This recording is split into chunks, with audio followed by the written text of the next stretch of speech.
Houve um tempo em que conceitos eram sólidos, ideias, ideologias, relações, blocos de pensamento moldando a realidade e a interação entre as pessoas.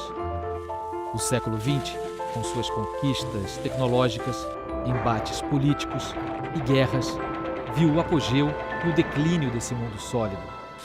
A pós-modernidade trouxe com ela a fluidez do líquido, ignorando divisões e barreiras, assumindo formas, ocupando espaços, diluindo certezas, crenças e práticas. A oposição entre o mundo sólido e o mundo líquido é criação da mente brilhante de Zygmunt Bauman, sociólogo, professor da London School of Economics e um dos mais respeitados intelectuais da atualidade. Prestes a completar 90 anos, Bauman guarda vivas as memórias da Polônia natal, do período que passou na União Soviética, da luta na Segunda Guerra Mundial e da consagração como acadêmico no Ocidente. Guarda também a inquietação que marca sua trajetória e aparece nos mais de 50 livros que escreveu. E guarda ainda o inconformismo de quem já foi vítima do antissemitismo e do stalinismo e sempre questionou as desigualdades e as injustiças da sociedade de mercado.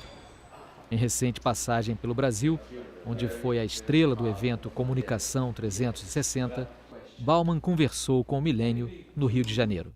Having been through tough times in the 20th century yourself, like World War II, the rise and fall of communism, just to mention two of them, what do you make of the main characteristic of this beginning of 21st century? Well, to put it in a nutshell, it's very different to 20th century.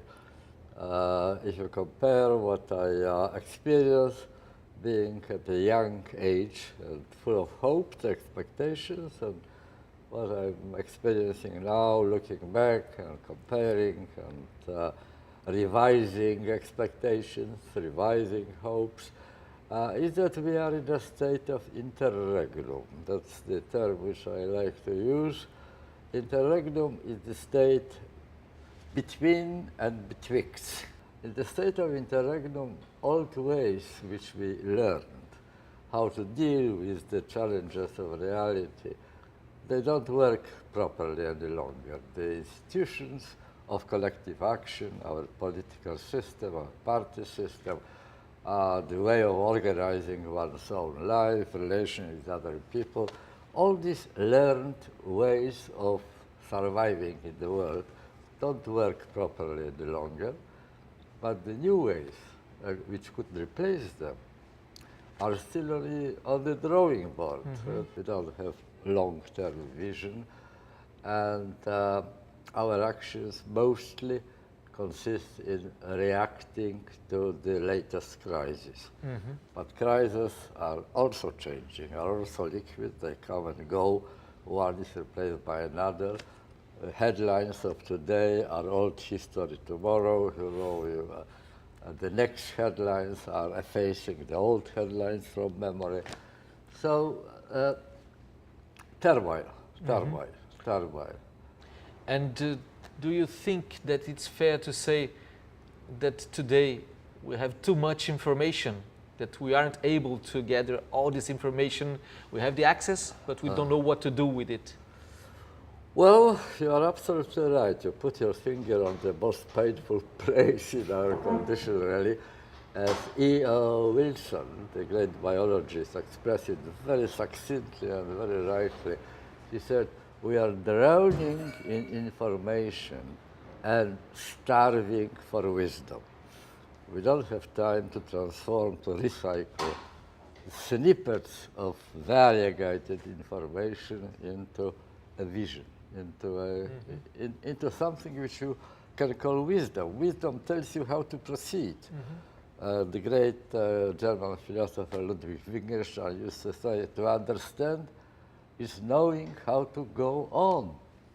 And that's precisely what we are missing. We don't know how to go on. You just mentioned the failure of our political institutions, the parties, the representativity, which is lacking all over the world. You've experienced the failure of the communist dream in Poland and in Soviet Union as well. What do you think was the biggest mistake of communism? Communism was made to the measurements of the 19th century. Now, the 19th century was the period of great optimism. First of all, people were convinced, self-confident, priding themselves that with development of science and technology, we can remake the world, put it upside down. Just such a light, trouble-free relationship to reality. Reality is there in order to be recycled, in order to be changed, improved, and so on. That's one thing. And the other was the vision of the future itinerary, the road to the perfect society. Everybody will be working. It was the period of Industrial Revolution, and in the end, everybody will be a worker. Good society as a big factory with satisfied workers of the factory. That was a period of solid modernity, of industrial society. We are living now in liquid modernity. In post-industrial society, we are living in a society of consumers. At the passage from society of producers to society of consumers. That was one thing, very, very, very powerful, very important.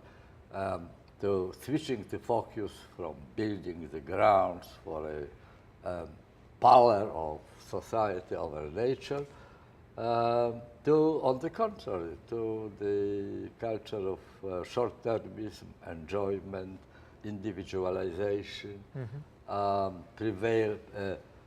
identifying the vision of happiness with the rising consumption.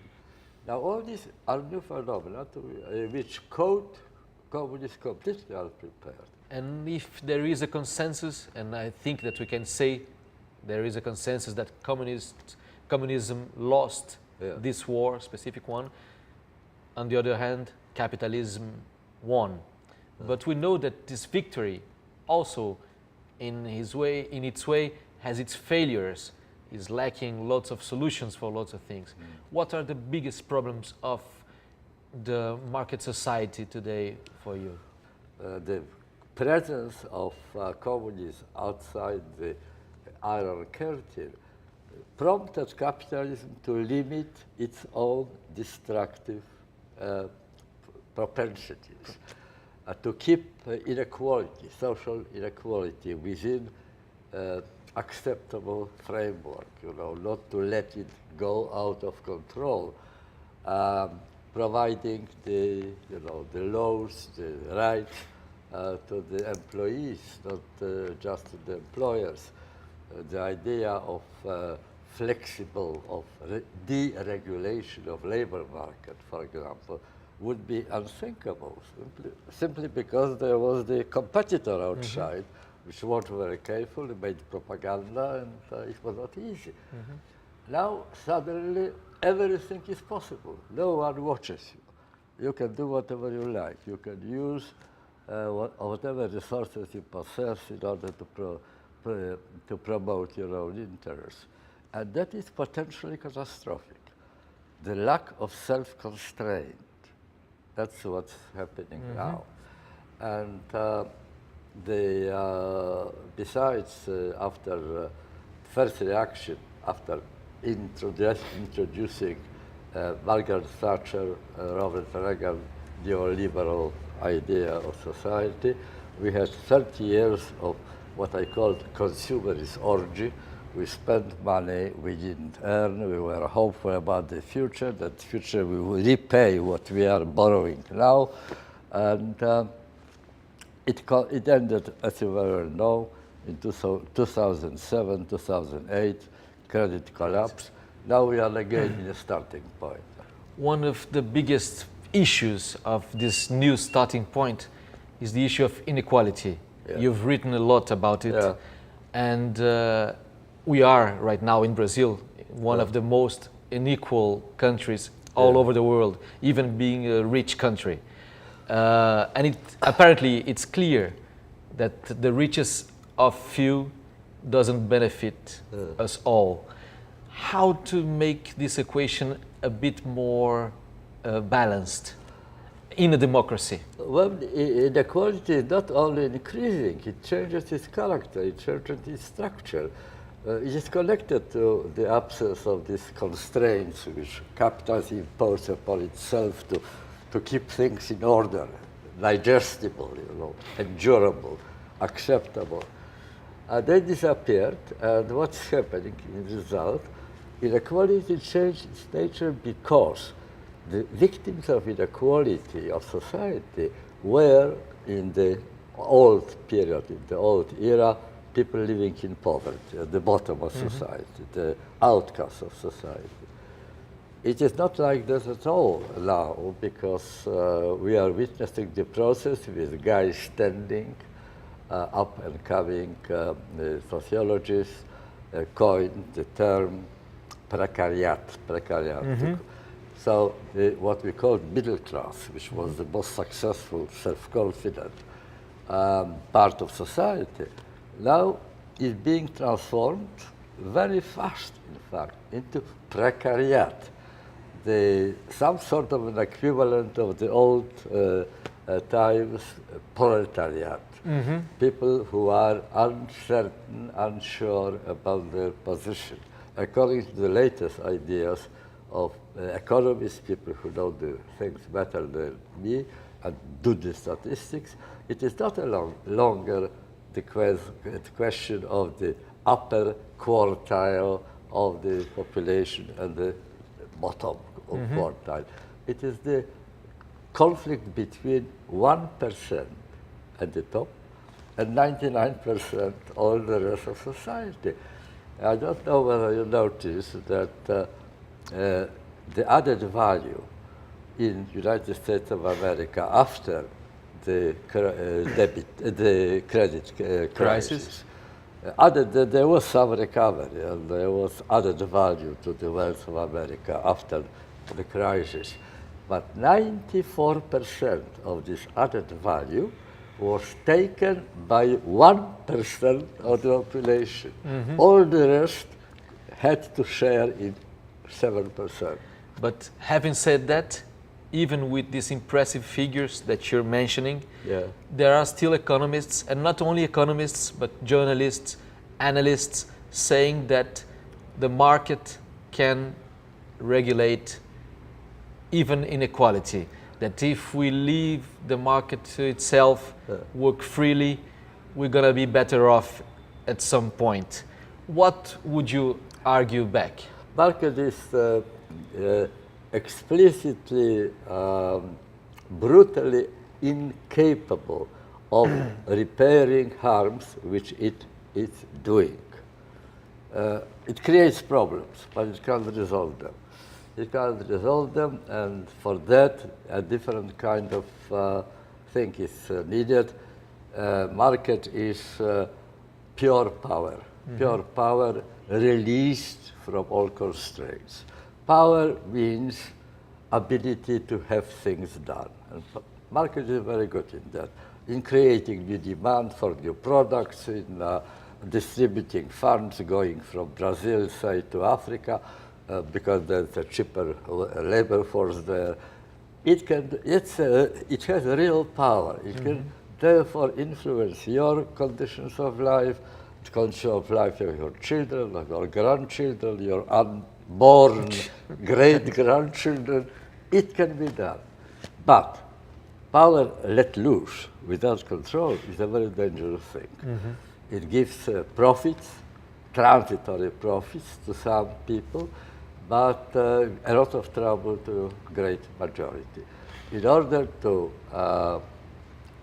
keep power on leash and prevent it from destroying itself, you need politics. Politics is the ability to decide which things ought to be done.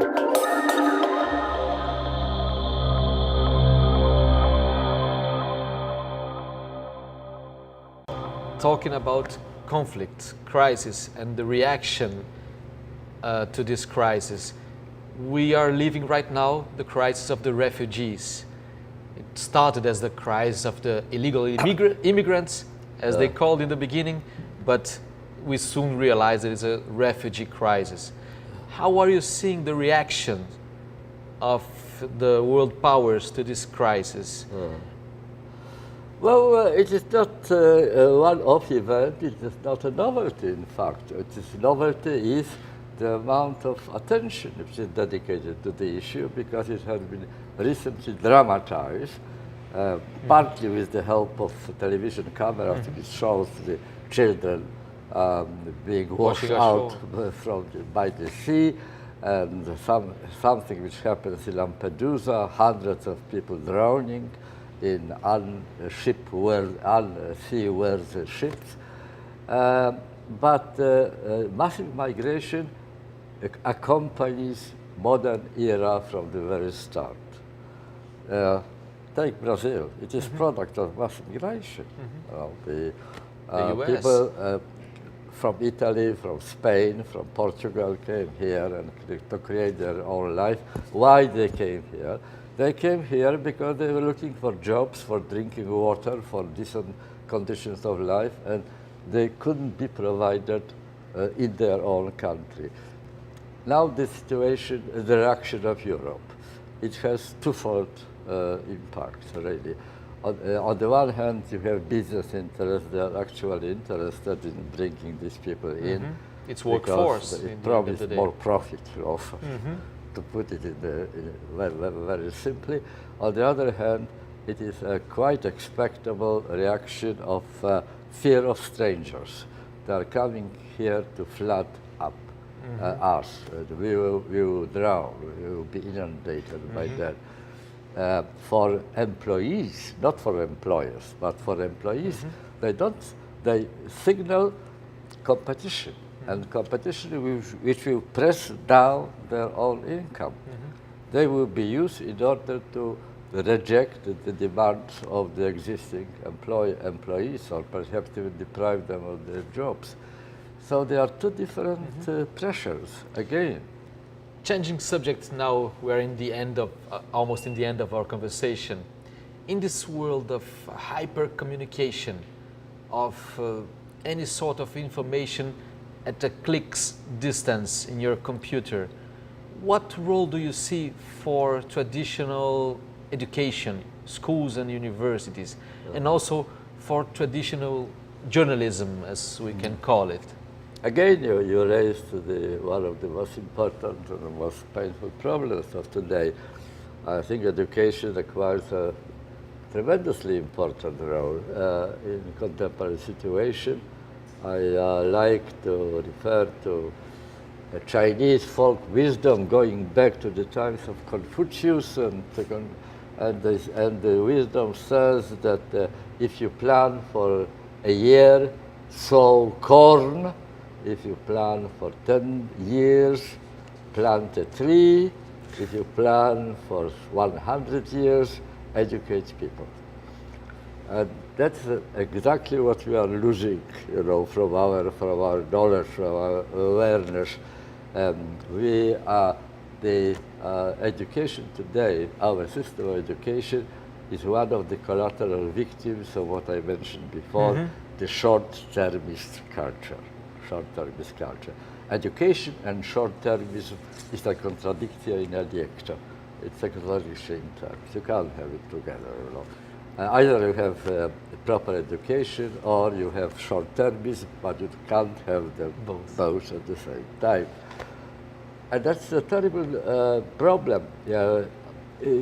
In the history of human society, since the ancient Greek invented the idea of paideia, education was constantly in crisis, or some sort of crisis, because circumstances kept changing and they have to adjust themselves to new information appeared and so on. But this crisis is very, very basic, very essential basic.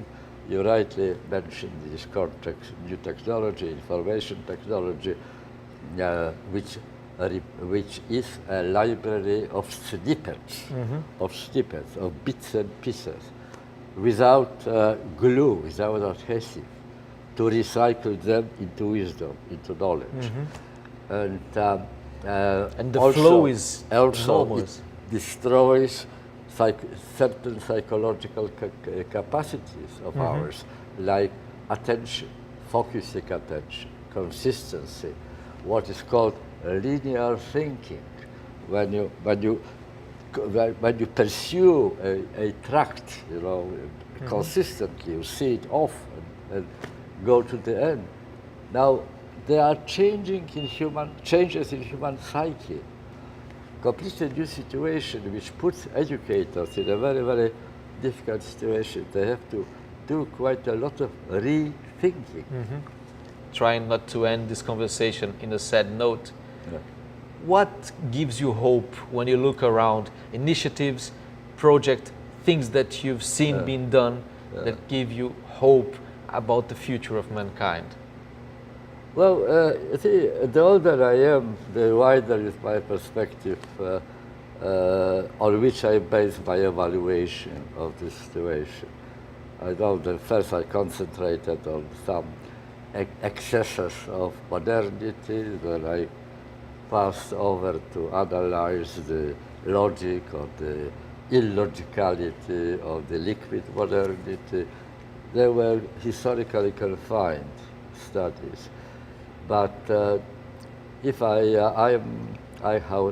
it's not my invention what I'm going to say, but I think I am a pessimist in the short term and optimist in the long term. Because when you look at history of humanity, which is, in spite of our tendency to forget history and crisis of historical memory, in spite of that, the history of humanity is encouraging. It was much more cruel, much more nasty before. It is much less cruel, much less nasty now, in spite of the all awful outrages which happened. And there were many crises in history of humanity, many periods of interregnum, where people didn't know what to do, but always finally they found a way. The only really worry of mine is how soon they will find a way now. How many people will have to pay be victims until the solution is found. That's the only thing I worry about. Thank you very much, Professor Bauman. Thank you very, very much.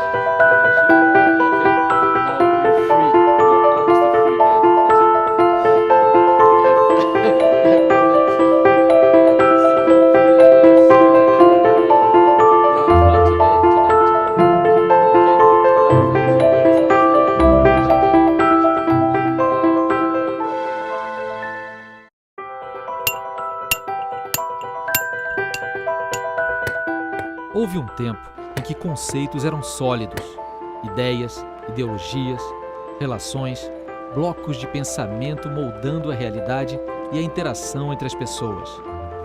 O século XX, com suas conquistas tecnológicas, embates políticos e guerras, viu o apogeu e o declínio desse mundo sólido.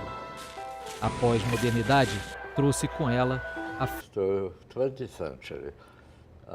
If you compare what I experienced being at a young age and full of hopes, expectations, and what I'm experiencing now, looking back and comparing and revising expectations, revising hopes, is that we are in a state of interregnum. That's the term which I like to use. Interregnum is the state.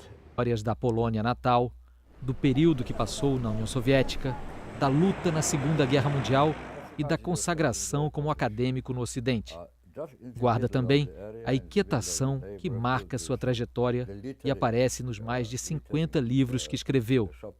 E guarda ainda o inconformismo de quem já foi vítima do antissemitismo e do stalinismo e sempre questionou as desigualdades e as injustiças da sociedade de mercado. Em fluidez do líquido, ignorando divisões e barreiras, assumindo formas, ocupando espaços, diluindo certezas, crenças e práticas. A oposição entre o mundo sólido e o mundo líquido é criação da mente brilhante de Zygmunt Bauman, sociólogo, professor da London School of Economics e um dos mais respeitados intelectuais da atualidade. Prestes a completar 90 anos, Bauman guarda vivas as memórias da recente passagem pelo Brasil, onde foi a estrela do evento Comunicação 360. Bauman conversou com o Milênio no Rio de Janeiro. Having been through tough times in the 20th century yourself, like World War II, the rise and fall of communism, just to mention two of them, what do you make of the main characteristic of this beginning of 21st century? Well, to put it in a nutshell, it's very different.